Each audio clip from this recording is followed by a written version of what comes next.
Some people will say Adventure Time is their greatest cartoon of all time because of the lore. Others swear it's regular show. But for me, there's one show that stands out, The Amazing World of Gumball. It's one of those rare cartoons that manages to be absolutely ridiculous and surprisingly deep at the same time. Like, yeah, you'll laugh at Gumball making a talking balloon's life miserable, but then 10 minutes later, the show's casually teaching you something about family, love, or even existential dread. Also, unlike most shows, Gumball doesn't just break the fourth wall, it uses it. Every time a character acknowledges they're in a cartoon, it isn't just for a cheap laugh. It actually pushes the story forward, builds the world, and sometimes even makes you question reality itself. It's easily one of the best modern Cartoon Network shows by far. And today, we're diving into what's really amazing about the world of Gumball. Why The Amazing World of Gumball isn't just another cartoon, but one of the smartest, funniest, and most unexpectedly real shows Cartoon Network ever made. Quick favor before I proceed. Over 90% of you guys haven't subscribed yet. Please hit that like button and subscribe. It's totally free, takes just a second, and helps the channel more than you know.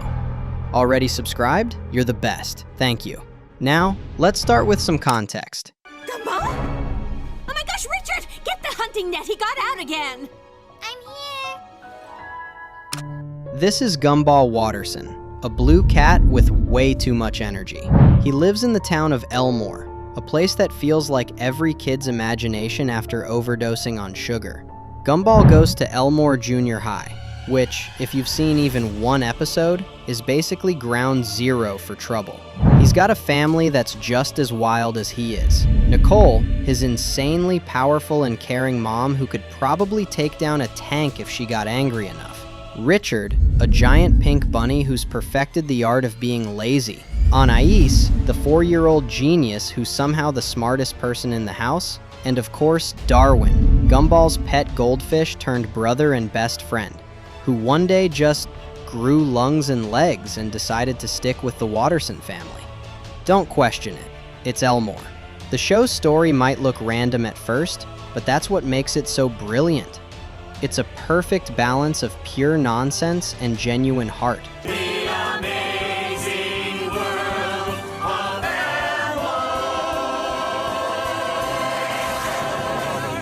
Every episode starts simple, Gumball and Darwin trying to fix something small, and then escalates into absolute mayhem. Take the second episode, The Responsible. Nicole and Richard head off to a parent-teacher conference, leaving Gumball and Darwin to babysit Anais.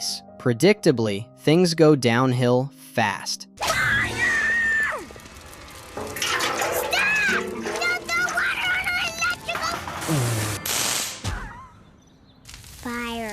They flood the house and somehow end up flying out the chimney. Nicole comes home, furious, and everyone just blames the internet, which, honestly, feels pretty real. Who are you blaming here? The internet? Okay, that's good enough. That's the beauty of Gumball. Every ridiculous story has a relatable core about family, growing up, or just trying and failing to be responsible. Then there's Gumball and Penny, easily one of the most heartwarming relationships in the show. Early on, they're shy and awkward around each other, but as the show progresses, it grows into something real. Gumball literally saves her from being run over by her own dad, and gives a speech about how when they're together, it's like the universe stops for them. Later, when Penny starts to lose control of her shape-shifting powers, Gumball's the one who talks her down, and even stands up to her dad for judging her.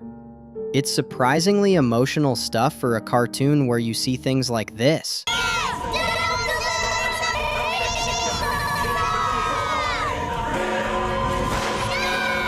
But the real soul of the show is the Watterson family. They're loud, messy, and completely dysfunctional, but you never doubt that they love each other. Gumball and Darwin act like real brothers. They bicker, they mess around, and they'd still go to war for each other. There's even an episode where they think someone's bullying Anais, so they literally try to poison the guy. That's love.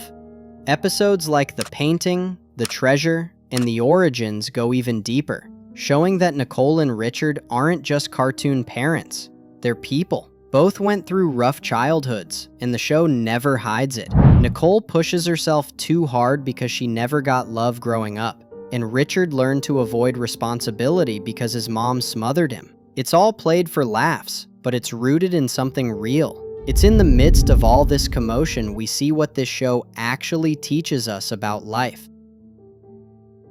Yes, you see, life's not about the destination, it's about the journey and making friends along the way. The search for meaning is in fact the very thing that gives our life meaning. Although it's technically a kids' show, Gumball doesn't treat its audience like kids. It's brutally honest in a way most cartoons would never dare to be. It talks about marriage, cyberbullying, self-worth, even philosophy. And it does it without feeling preachy or fake. Honestly, I don't think a modern cartoon has hammered morals this hard since My Little Pony. But Gumball did it way better. What makes it special is that it doesn't sugarcoat the truth. Most kids shows used to make me believe everything's fine, follow your dreams, believe in yourself. But Gumball looks me dead in my eye and says, yeah, sometimes life sucks, but that doesn't mean you stop trying. It's the kind of brutal, blunt honesty that's actually healthy for kids to hear, especially in a world that isn't always kind. Take the episode The Finale. It's dark. The world literally falls apart, and the tone shifts from slapstick to existential dread. That episode hit me hard. It made me stop and think about how much I'd been acting like a kid, avoiding change, avoiding responsibility. It was weirdly sobering. I even went back and watched the GI right after just to listen to the song and feel better.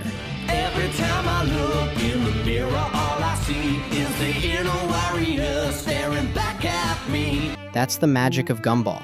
It wrecks you and heals you in the same breath. And when you look at the newer season, it's even more impressive. What makes it stand out isn't just that it tackles heavy topics. It's that it refuses to dumb them down. When Gumball and Darwin argue, things don't magically go back to normal. Dude, that is The most romantic thing I've ever heard. Anais doesn't suddenly stop being anxious. I think I understand. It's not up to me to fix people's mistakes because how else will they learn to be better? Instead, you see small moments of progress, people learning to listen, to trust, to show up for each other. Gumball understands that growing up isn't about fixing everything. It's about learning how to live with imperfection. It respects its audience enough to admit that the world can be unfair, that systems are flawed, that happiness isn't guaranteed. But it also reminds us that connection is possible, that change happens, one awkward, weird, beautiful conversation at a time. Maybe that's why the question stands out as one of the show's best episodes. What's the point in our lives? I will find out! Gumball and Darwin go on this wild journey to find the meaning of life. They ask everyone, even the planets themselves, and get nothing but contradictions. In the end, they collapse on a park bench next to Sussy, who's casually throwing mayonnaise at pigeons, and she says something simple but powerful. Well, yes, you see, life's not about the destination, it's about the journey and making friends along the way. The search for meaning is in fact the very thing that gives our life meaning. So really, the only true meaning of life is finding your own way to enjoy it. It sounds cheesy, but that's the point. After all the cosmic talk, the meaning of life comes from someone tossing condiments at birds. Because meaning doesn't have to be universal to be real. It just has to matter to you. And that's Gumball's greatest lesson. You don't need the universe to validate your existence. You don't need cosmic importance to justify being here. You just have to decide what matters to you, and act like it matters. Yes, the universe is vast and indifferent. Yes, we're tiny specks of dust, but that doesn't make life meaningless. It makes it precious. Meaning isn't something you find. It's something you create through the people you love, the things you care about, and the moments you choose to laugh at, even when everything's falling apart. Sometimes you just have to throw mayonnaise at pigeons and laugh, because in a universe that doesn't care, caring anyway, that's the most amazing thing of all.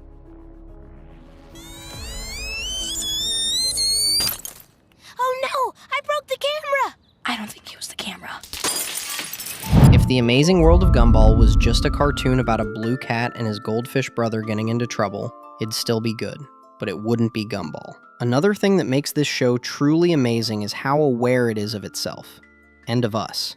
This isn't just a cartoon set in a world, It's a cartoon about the world. It constantly pokes at its own logic, its own tropes, and even the people watching it. One show that does this really well is Rick and Morty, but I still believe Gumball does it better because it doesn't just break the fourth wall. It rips it down, spray paints it, rebuilds it out of memes, and then argues with it. From the very beginning, Gumball treats reality like it's optional. Elmore is a patchwork of animation styles, from 2D characters to 3D backgrounds, puppetry, and live-action inserts. The show's visual chaos isn't random, it's commentary.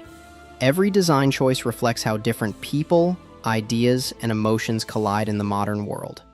The sheer absurdity of seeing a T-Rex and a balloon go to the same school mirrors the internet age perfectly. Everything, everywhere, all at once, existing side by side without explanation. And that's what makes Gumball meta in a deeper way. Is it me, or did we all look a bit off? When Gumball complains about lazy animation or rehashed plots, he's mocking the entertainment industry itself, but he's also mirroring how audiences think now. The show understands that kids today are savvy. They see patterns. They know when they're being sold to. So instead of hiding the strings, Gumball makes the strings part of the story. Episodes like The Money, The Disaster, and The Puppets go full postmodern, using self-awareness to tear apart their own format. The Disaster, for example, literally rewinds the entire show's continuity, revealing that the episode was a deleted storyline. It's like the writers are saying, yeah, we know this is ridiculous, but that's the point. The humor comes from how far they'll go to expose the machinery behind the show while still keeping you emotionally invested. But maybe the most interesting part of Gumball's meta-commentary isn't the jokes, it's the honesty underneath them. Dude, have you noticed that your voice has changed? What? You mean how I sound like a man and you squeal like a piglet on helium? You take that back! Sure, when you ask me like a man. The show also uses meta-storytelling to reveal how fragile the idea of normal is. In The Copycats, a family of knockoff Wattersons shows up, imitating their every move. What starts as a funny parody of cheap animation ripoffs quickly becomes a quiet horror story about identity, about being replaced, about what makes you original. The episode doesn't just mock the industry. It questions what authenticity even means in a world built on imitation. By the time The Inquisition airs, the meta-humor turns existential. You broke the rules of nature. That egghead is literally an egg. And William's a telekinetic flying eyeball. Everyone here breaks the rules of nature. Not for much longer. The universe of Gumball is literally collapsing, rewritten by someone trying to normalize it. It's the perfect metaphor for growing up in a world that constantly tells you to tone it down, fit in, be more realistic. The show refuses. It stays weird to the end, defiantly so. So with all that being said, let me answer the question, what's really amazing about the world of Gumball? You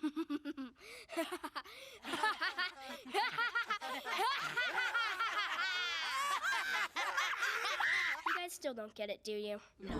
This show deals with heavy stuff. Philosophy, marriage, anxiety, generational trauma, the meaning of life, and it somehow filters all of that through a blue cartoon cat who can't stop ruining his own life. And you'd think that combination wouldn't work, right? But it does. It works better than most serious shows that try to do the same thing. And I think that's because Gumball never talks down to you. Even when it's being stupid, it trusts that you're smart enough to get the joke. What really hits me is how brutally honest the show can be. I said earlier that the finale made me rethink some childish habits, and I meant it. It messed me up for a bit. Gumball keeps reminding me that I don't need to fix everything at once. I'm allowed to grow in weird, random, chaotic little steps. And that, to me, is what's really amazing about the Amazing World of Gumball.